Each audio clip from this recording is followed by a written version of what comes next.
মাইশা সিদ্দিকা রাদিয়াল্লাহু তাআলা আনহা আমার নবীর কাছে প্রশ্ন করার পরে আমার নবী মাইশা সিদ্দিকার দিকে মুস্কি হাসি দিলেন।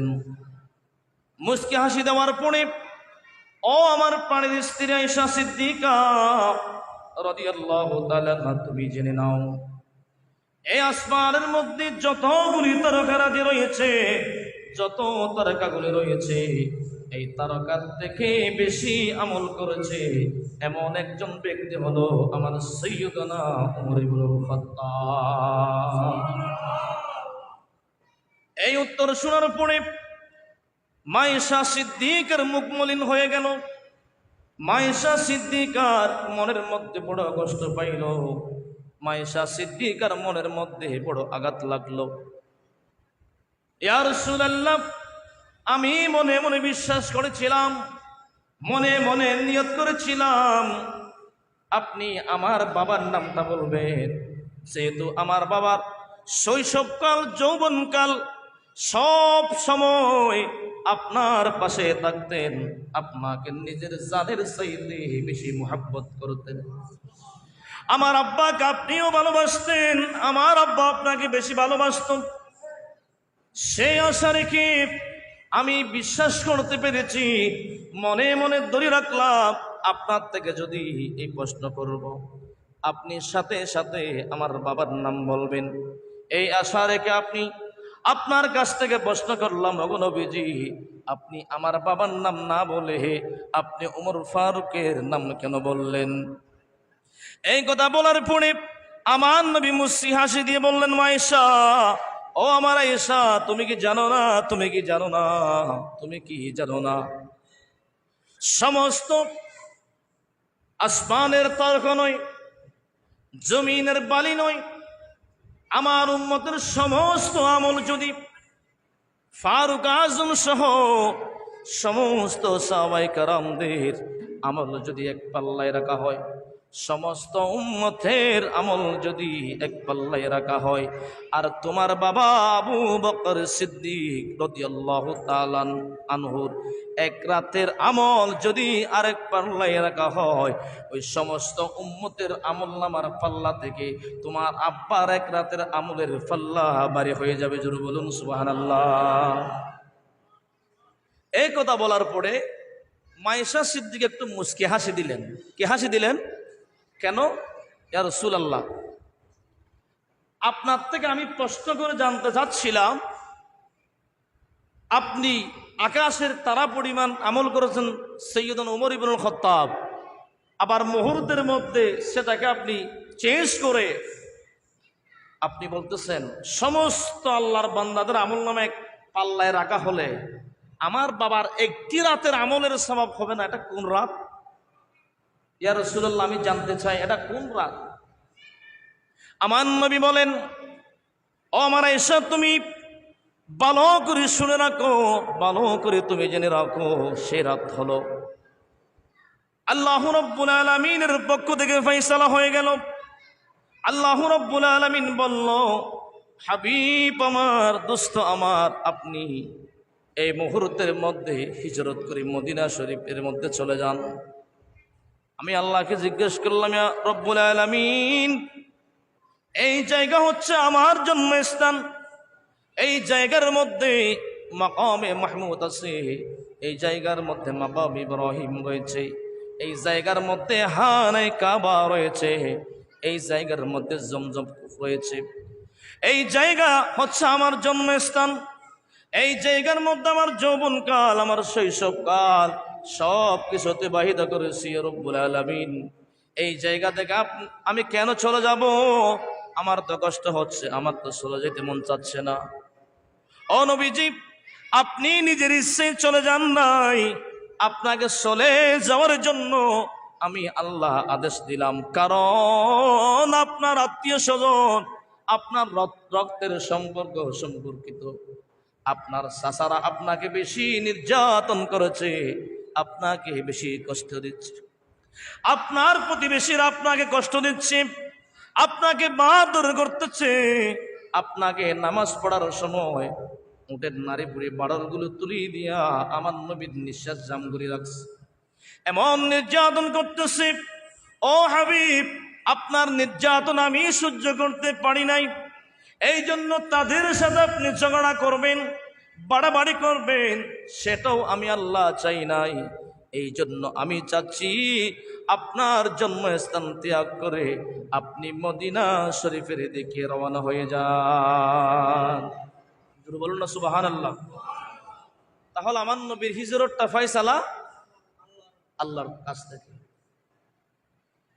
এইভাবে যখন বর্ণনা দিতে লাগলেন, মায়েশা সিদ্দিকা শুনতেছেন আমার নবী চলে যাবেন। আমার নবী চলে যাওয়ার সময় যখন হলো, আল্লাহর পক্ষ থেকে যখন ফয়সালা হয়ে গেল, আল্লাহ রাব্বুল আলামিনের ফয়সালা যখন হয়ে গেল, ওই মুহূর্তের মধ্যে আমার নবীর হুজরা শরীফের ভিতরে মাওলা আলী শের খুদা রাদিয়াল্লাহু তাআলা আনহু উপস্থিত ছিলেন। মাওলা আলী শের খুদা রাদিয়াল্লাহু তাআলা আনহুকে বললেন, ওগো আলী, আমি এই মুহূর্তে ঘর থেকে বের হয়ে যাব, আমি এই মুহূর্তের মধ্যে সফর করে মদিনা শরীফের মধ্যে চলে যাব। এই মুহূর্তের মধ্যে তুমি আমার বিছানার মধ্যে শুয়ে থাকবেন। গভীর রজনীতে, গভীর রাত 3 ভাগের 2 ভাগ চলে গেল। যে সময়ের মধ্যে মানুষ ঘুমের মধ্যে থাকে, ওই সেই সময়ের মধ্যে শত শত কাফের মুশরিক তীর বল্লম নিয়ে তরবারি নিয়ে আমার নবীকে কতল করার জন্য আমার নবীর হুজরা শরীফের চতুর্পাশে পাহারা দিচ্ছে। জোরে বলুন নাউজুবিল্লাহ। জানিয়ে দিয়েছেন আমার আল্লাহ, হাবিব আমার দুশমন আমার আপনাকে মারার জন্য, দুশমন রসুল, খুদার দুশমন, নবীর দুশমন, ইসলামের দুশমন, কোরআনের দুশমনরা আপনার ঘরের চতুর্পাশে দাঁড়িয়ে আপনাকে পাহারা দিচ্ছে। আপনাকে যখন পাবে তখন আপনাকে কতল করে দেবে, আপনাকে হত্যা করে ফেলবে। ওগো নবীজি, এই মুহূর্তের মধ্যে আপনি ঘর থেকে বের হয়ে যান। এ কথা বলার পরে মাওলা আলী শের খুদা রাদিয়াল্লাহু তাআলা আনহু ডাকলেন, ও আলী, আমি এই মুহূর্তের মধ্যে ঘর থেকে বের হয়ে যাব, ঘর থেকে বের হয়ে যাব। তুমি আমার বিছানার মধ্যে শুয়ে থাকবেন, বিছানার মধ্যে শুয়ে থাকবেন। একটি কাগজ হাতের মধ্যে দিলেন।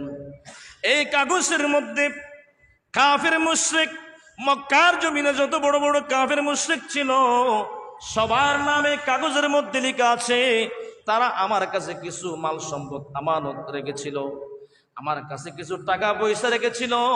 আমি যদি চলে যাই, তাদের মাল সম্পদ, তাদের টাকা পয়সা নিয়ে তো আমি যেতে পারি না। এই জন্য আমি চলে যাব। কালকে সকাল বেলা যখন হয়ে যাবে, তুমি এই লিস্টগুলো দেখে দেখে, নামগুলো দেখে দেখে, যার আমানত, যার টাকা পয়সা, তার হাতের মধ্যে তুলে দেবে। চিন্তা করতেছে আমার নবীর চরিত্রটা কেমন, আমার নবীর আদর্শটা কেমন, আমার নবীর আমানতদারিটা কেমন, একটু চিন্তা করেছেন? এই বিষয়টা, এই ঘটনাটা যদি আমার সাথে, আপনার সাথে যদি হতো, আপনি কি করতেন? বলেন না, আপনি কি করতেন? আমি কি করতাম? বলতাম যে কাফের মুশরিকের বাচ্চারা সারা জীবন আমাকে কষ্ট দিয়েছে, আমাকে নির্যাতন করেছে, তাদের জ্বালা সহ্য করতে না পেরে আমি নিজের জন্মস্থান ত্যাগ করে চলে যাচ্ছি। টাকা পয়সা, তাদের মাল সম্পদ যা আছে সব দিয়ে বাগি, তাদের টাকা পয়সা তাদেরকে দেওয়ার কোনো দরকার, যেহেতু তারা আমাকে কষ্ট দিয়েছে। আমরা বলতাম কি না? বলতাম না? আমার নবী কেমন আমানতদারের মালিক ছিলেন, কেমন ইনসাফের মালিক ছিলেন, আমার নবী কেমন ইনসাফ প্রতিষ্ঠিত করেছেন। এই জন্য বাবা, এখান থেকে একটা মাসলা সাবেত হয়ে যাচ্ছে, যদি আপনার কাছে কোনো মানুষ টাকা পয়সা ধন সম্পদ যদি আমানত হিসাবে রাখে, ওনার সাথে যদি আপনার সাথে শত্রুতা হয়ে যায়, শত্রুতামি শুরু হয়ে যায়, ওই মুহূর্তে ওনার আমানত ওনার হাতে তুলে দিতে হবে। আল্লাহ রাব্বুল আলামিন আমানত সম্পর্কে কুরআনুল কারীমের বিভিন্ন জায়গার মধ্যে বিভিন্ন আয়াত বর্ণনা করেছেন। অনেক লম্বা আলোচনা।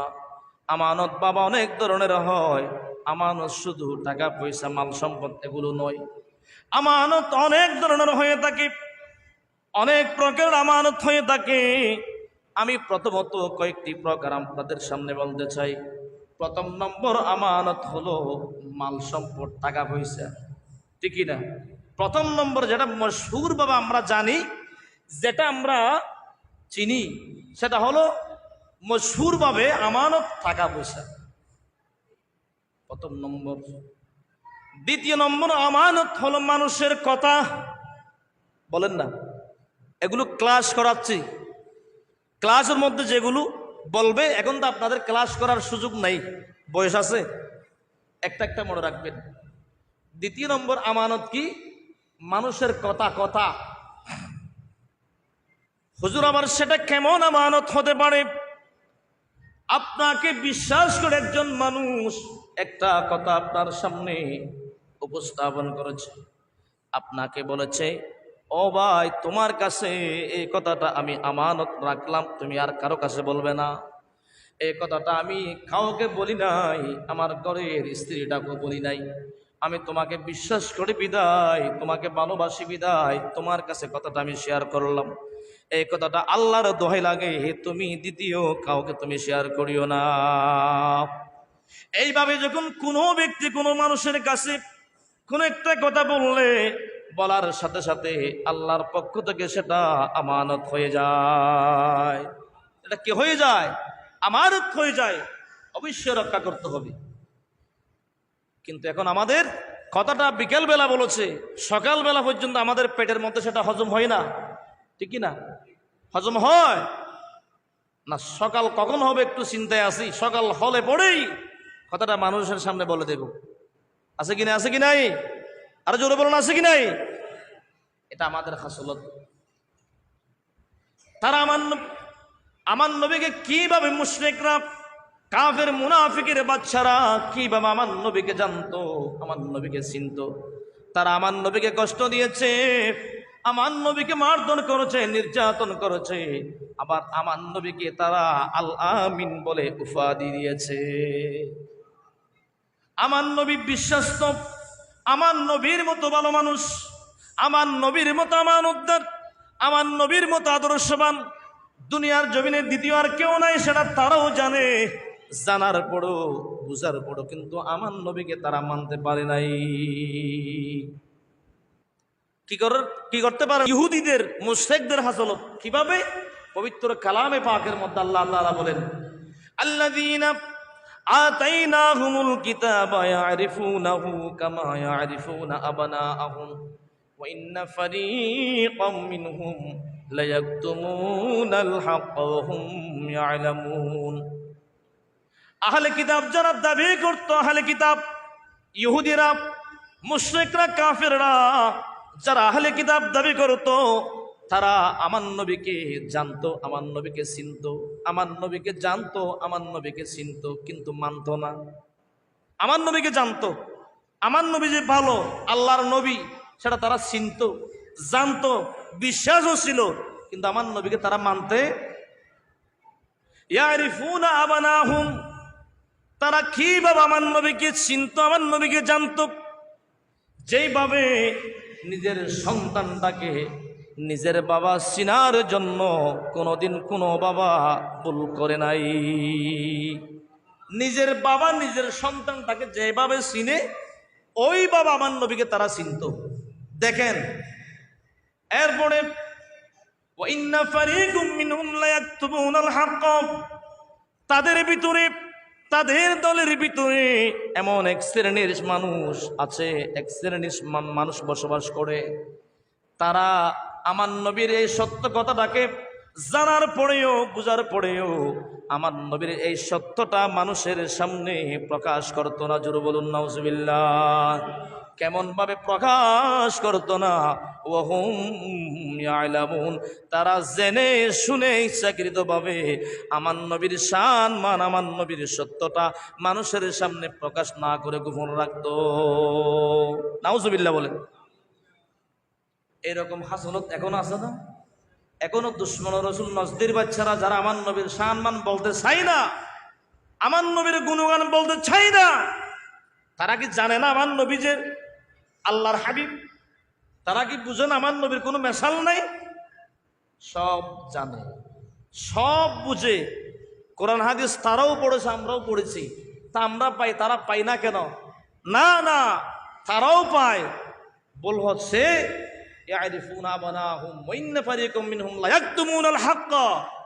তারা জানে, তারা বুঝে, কিন্তু জানার পরেও তারা গোপন রাখে মানুষের কাছ থেকে।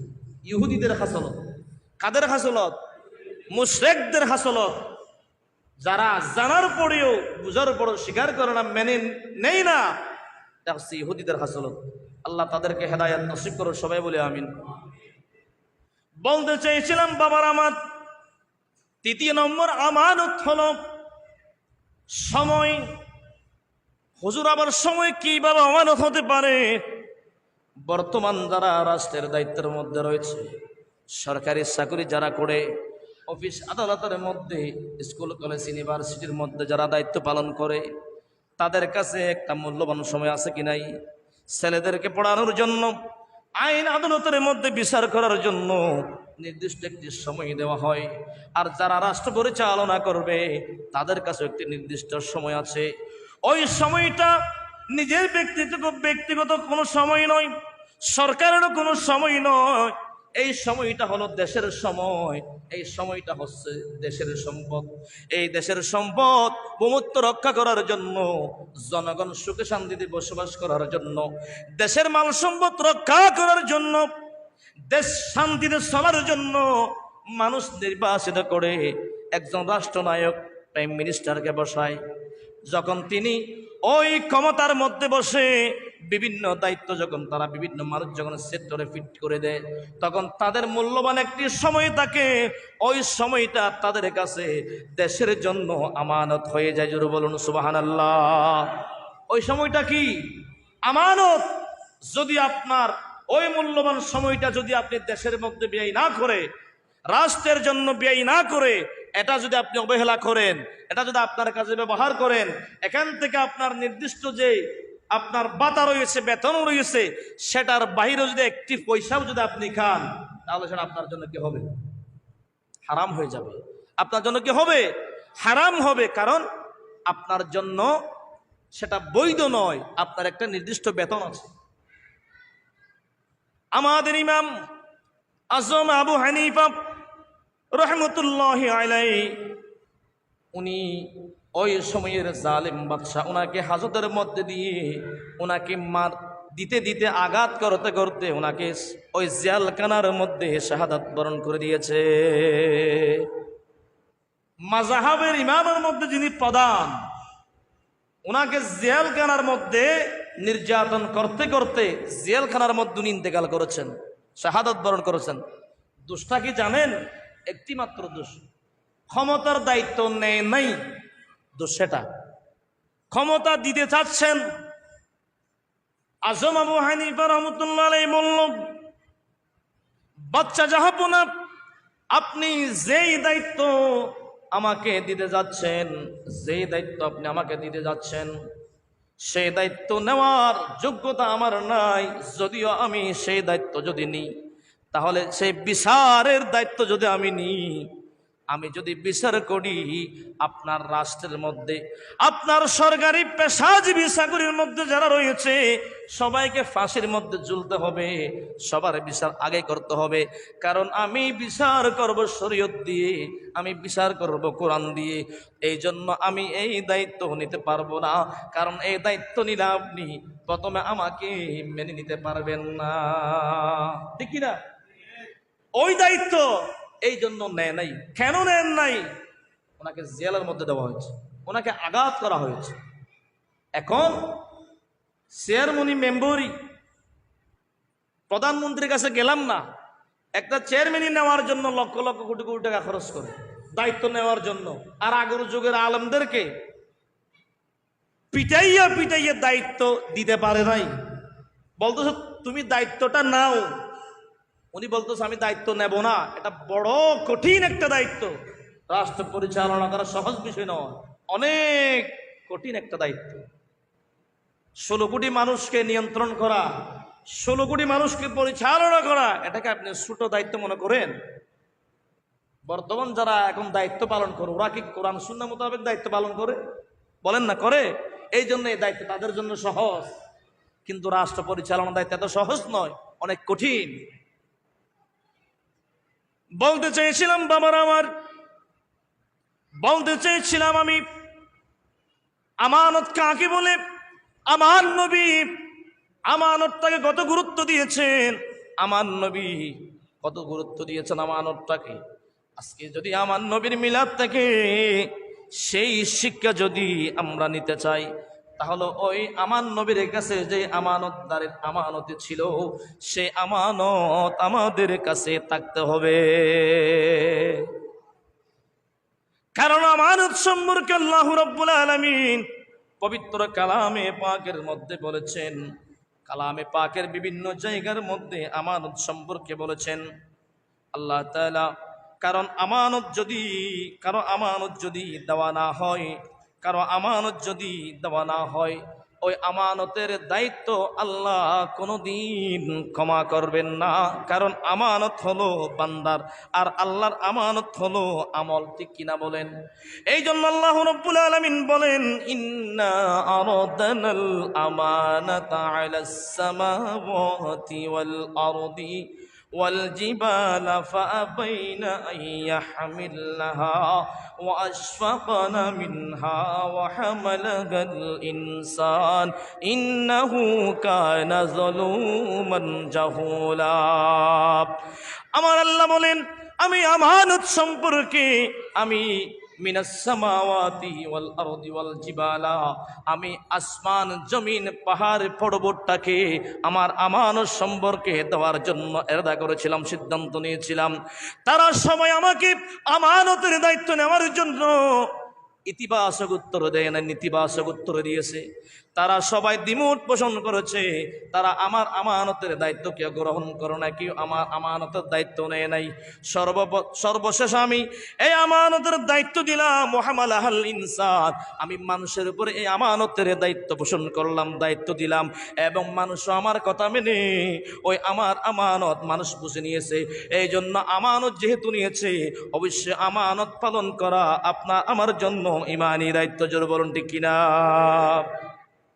মুফাসসিরিন কিরাম বলেছেন, আমানত হলো আল্লাহ যেটা আমাদেরকে আমানত দিয়েছেন, সেটি হলো পবিত্র কুরআনুল কারীম। জোর বলুন সুবহানাল্লাহ।